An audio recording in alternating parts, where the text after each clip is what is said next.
और ये आगे बढ़ते हैं। शाहजहांपुर से खबर है जहां पर पुलिस और 15,000 के इनामी बदमाशों के बीच में मुठभेड़ हो जाती है। 15,000 का इनामी बदमाश बिलाल, जिसका नाम है, मुठभेड़ के दौरान इसके पैर में गोली लगी है। घायल बदमाश को अस्पताल में भर्ती कराया गया है। पुलिस ने आरोपी बदमाश के पास से तमंचा, कारतूस, बाइक बरामद कर लिया है। शाहजहांपुर का रहने वाला यह बदमाश, जिस पर कई मुकदमे दर्ज थे।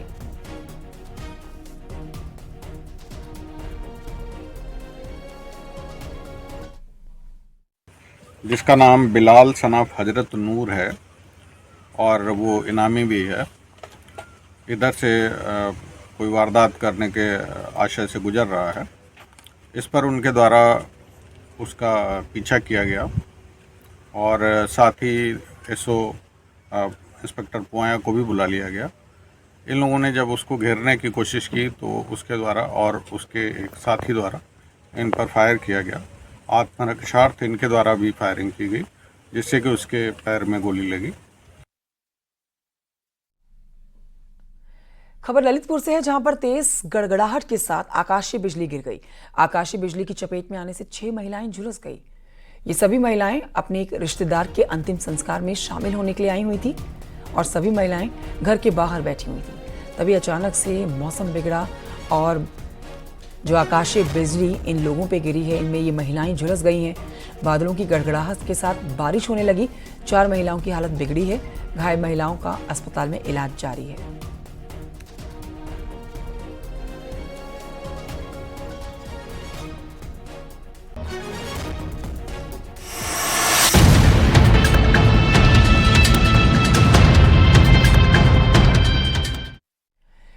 और आइए आगे बढ़ते आपको बताते हैं, यूपी एसटीएफ ने छत्तीसगढ़ शराब घोटाले के आरोपी अनवर ढेबर को गिरफ्तार कर लिया है। अनवर ढेबर पर यूपी में शराब घोटाला के मामले में कई केसेस ऑलरेडी दर्ज हैं।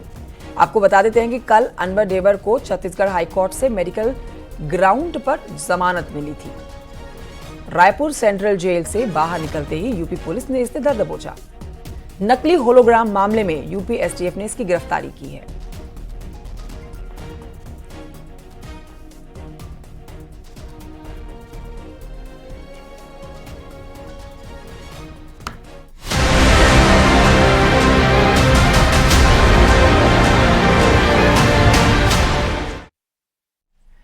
एमएसपी बढ़ाने पर फैसला, मोदी कैबिनेट देगी इसको मंजूरी। ये बड़ी खबर आप तक पहुंचा रहे हैं जहां पर पीएम मोदी किसानों को एक बड़ा तोहफा देने की तैयारी कर चुके हैं। माना जा रहा है कि आज शाम को पीएम मोदी की अगुवाई में होने वाली कैबिनेट की मीटिंग में न्यूनतम समर्थन मूल्य यानी कि एमएसपी बढ़ाने पर फैसला हो सकता है।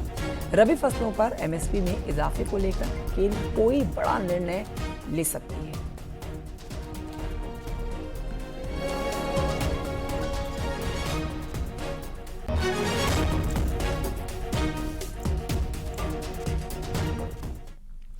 कैबिनेट बैठक में इससे पहले कृषि मंत्री शिवराज सिंह चौहान ने कहा है कि सरकार किसानों के कल्याण के लिए 10 साल से काम कर रही है। एमएसपी के साथ ही कई चीजों पर जोर दिया जा रहा है जिससे किसानों को फायदा होगा, उनकी आमदनी बढ़ेगी। 10 साल पहले से ही काम चल रहा है, खेती की हालत ठीक करने का, किसानों की आय बढ़ाने का। कई काम सरकार ने पहले से किए। प्रधानमंत्री जी के नेतृत्व में 100 दिन की कार्य योजना भी तैयार है, फिर 5 साल की कार्य योजना और 2047 विकसित भारत का लक्ष्य प्राप्त करने के लिए कृषि का रोड मैप क्या होगा उस पर भी हम तैयारी कर रहे हैं। 6 चीजें मुख्य रूप से। 1, प्रति हेक्टर उत्पादन बढ़ाना। दूसरा, उत्पादन की लागत घटाना। तीसरा, उत्पादन के ठीक दाम उनको देना। चौथा, नुकसान अगर हो जाए तो नुकसान की भरपाई करना। 5वां, कृषि का विविधीकरण, केवल परंपरागत खेती नहीं, फूलों की खेती, फलों की खेती, सब्जियों की खेती, औषधि खेती, कृषि वानिकी, कृषि के साथ पशुपालन, मधुमक्खी पालन, कई तरह की चीजें जोड़ने का प्रयास ताकि किसान की आमदनी और बढ़े। और 6वां है प्राकृतिक खेती, क्योंकि ये धरती आने वाली पीढ़ियों के लिए भी सुरक्षित रहनी चाहिए। लोकसभा चुनाव नतीजों के बाद पार्टी विरोधी बयानबाजी कर रहे नेताओं पर अब कार्रवाई की तैयारी कर ली गई है। दरअसल बीजेपी के कई लोकसभा प्रत्याशी और नेता हार का ठीकरा एक दूसरे पर फोड़ते हुए नजर आ रहे हैं। बीजेपी के कई नेताओं के सार्वजनिक पत्र और वीडियोस वायरल करने से पार्टी नेतृत्व नाराज हो रहा है।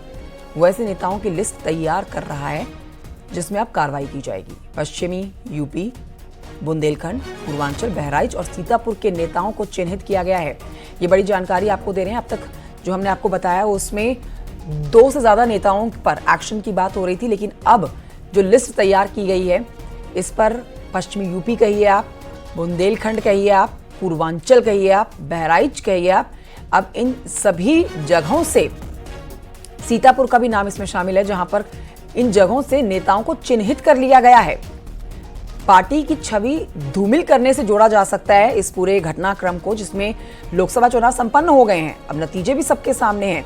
ऐसे में पार्टी विरोधी बयानबाजी जो नेता कर रहे हैं ना, अब उन पर कार्रवाई होनी है।